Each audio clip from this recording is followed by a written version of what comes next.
हरियाणा की चुनावी रण में अमित शाह उतर चुके हैं। आज हरियाणा के 2 जिलों में अमित शाह की रैली हुई। आपको बता दें, लोहारू से अमित शाह रैली को संबोधित करते हुए कांग्रेस पर जमकर बरसे। साथ ही उन्होंने राहुल गांधी के अमेरिका वाले बयान पर भी हमला बोलते हुए कहा कि विदेश में राहुल ने ओबीसी आरक्षण खत्म करने की बात कही, लेकिन जब तक भाजपा की मोदी सरकार है, आरक्षण को कोई छू नहीं सकता। अभी ये राहुल बाबा ने अमेरिका में बयान दिया है कि हम कुछ समय विकास होने के बाद आरक्षण को हटा देंगे। राहुल बाबा अपने कश्मीर में भी ये कहा है कि कश्मीर में हमने एससी, एसटी और ओबीसी का जो आरक्षण दिया है, इसको वो हटा देने वाले हैं।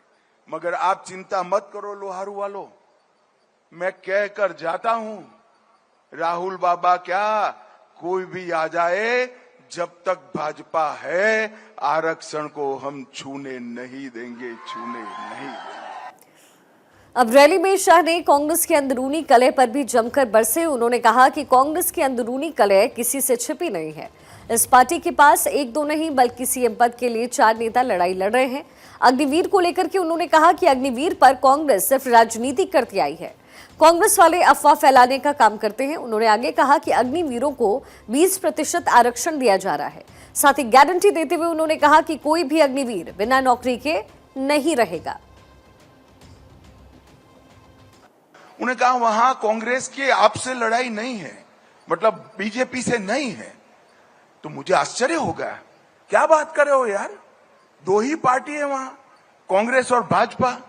तो कांग्रेस की किसके लड़ाई है कि उनकी लड़ाई कांग्रेस के साथ ही है। 4 लोग मुख्यमंत्री बनना चाहते हैं और एक दूसरे को हराना चाहते हैं। एंड कंपनी जिनका काम झूठ फैलाना है, वो कह रहे हैं कि अग्निवीर का बाद में क्या होगा।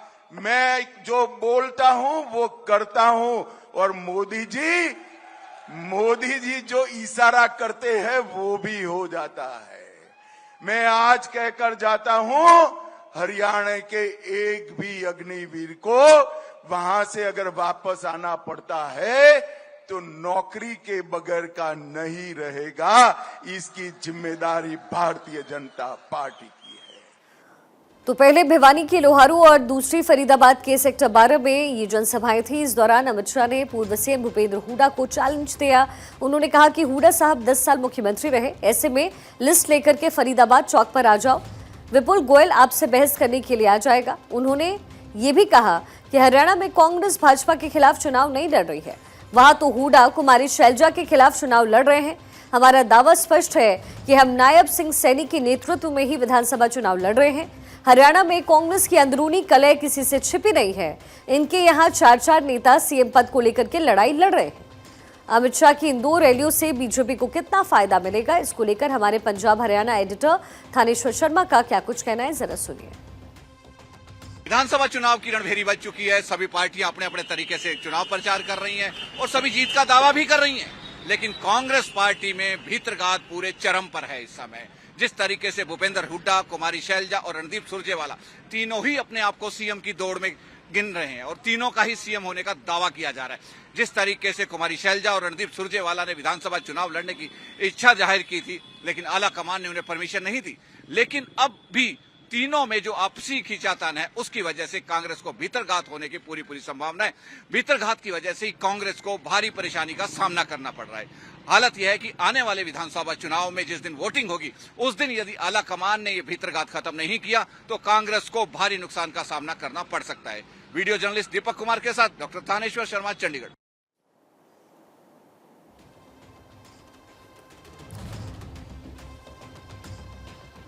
तो यहाँ पर गृह मंत्री अमित शाह ने जमकर कांग्रेस को आड़े हाथों लिया और चुनावी रण को साधने की कोशिश की।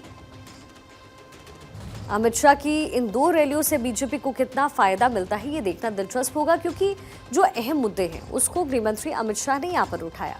सबसे पहली बात, अमेरिका वाले दौरे का जिक्र राहुल गांधी का उन्होंने किया। और इसके साथ ही उन्होंने आरक्षण को जो है मुद्दा यहाँ पर बनाया। डॉक्टर थानेश्वर शर्मा मेरे सहयोगी करेक्टर हैं। थानेश्वर, वही दाव जो कांग्रेस चल रही थी, बीजेपी ने उसको लेकर के पलटवार किया है। हमने देखा कि लोकसभा चुनाव में आरक्षण का मुद्दा जो कि बना बनाया एजेंडा था, कांग्रेस ने लोगों के सामने परोसा और शायद इसका ही फायदा कांग्रेस को मिला। अब यही बीजेपी की तरफ से हो रहा है। गृह मंत्री अमित शाह का जब इन 2 इलाकों में दौरा हुआ है, वहां पर जब रैली हुई है, तो कितना चुनावी फायदा मिलता हुआ दिख रहा है थानेश्वर?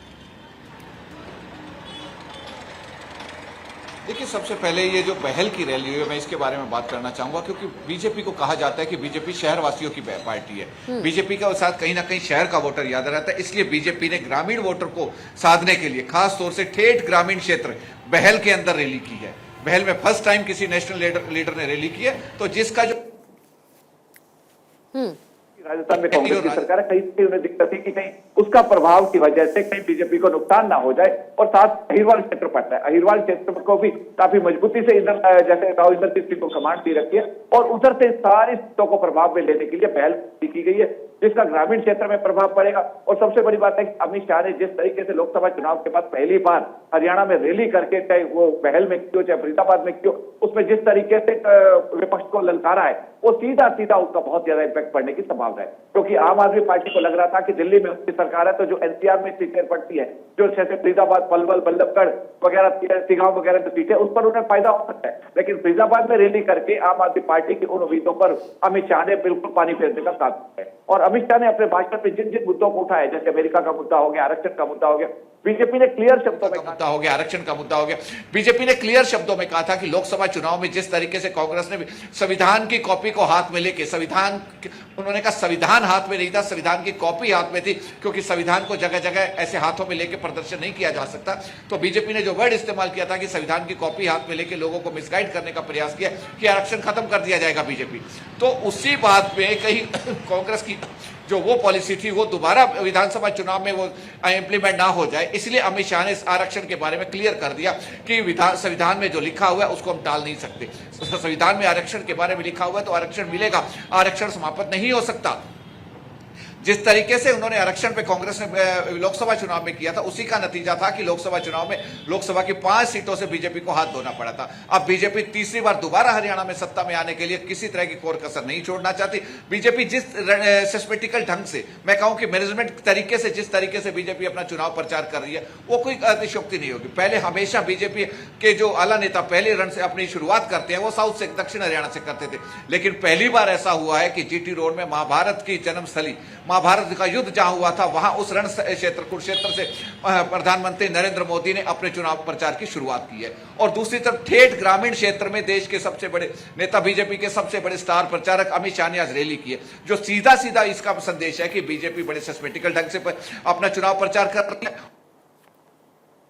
आज ग्रामीणों को साधने का पहल से प्रयास किया गया, बहुत अच्छा मैसेज इससे गया कि बीजेपी ग्रामीणों की भाषा पार्टी भी है, इसलिए ग्रामीण क्षेत्र में अमित शाह ने रैली की है।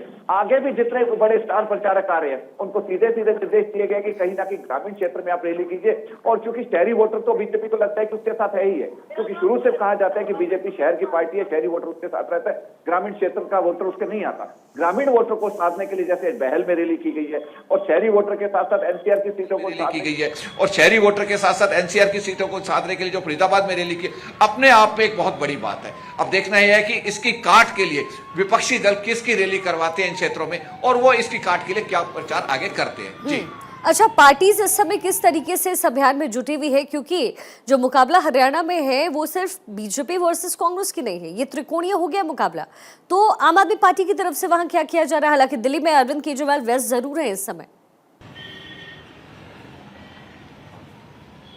देखिए, आम आदमी पार्टी को थोड़ा विश्वास है कि जो पंजाब के साथ सीटें लगती हैं, एनसीआर में जो सीट के साथ सीटें लगती हैं, क्योंकि दिल्ली में उसकी सरकार है, पंजाब में उसकी सरकार है, पंजाब को जो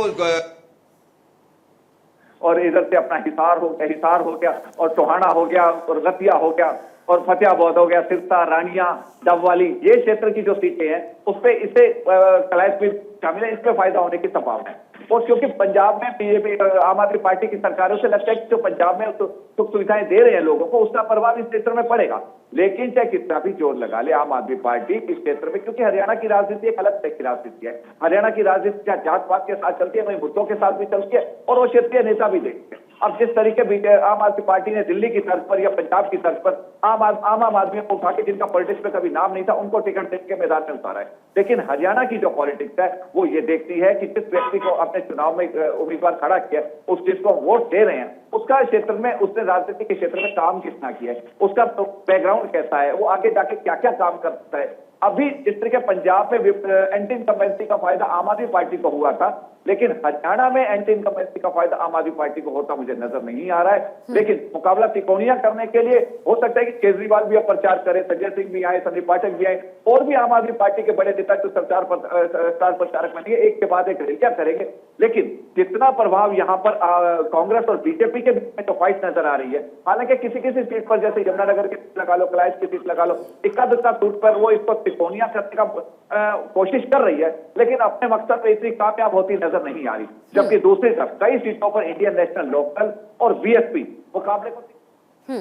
चलिए ठीक है थानेश्वर।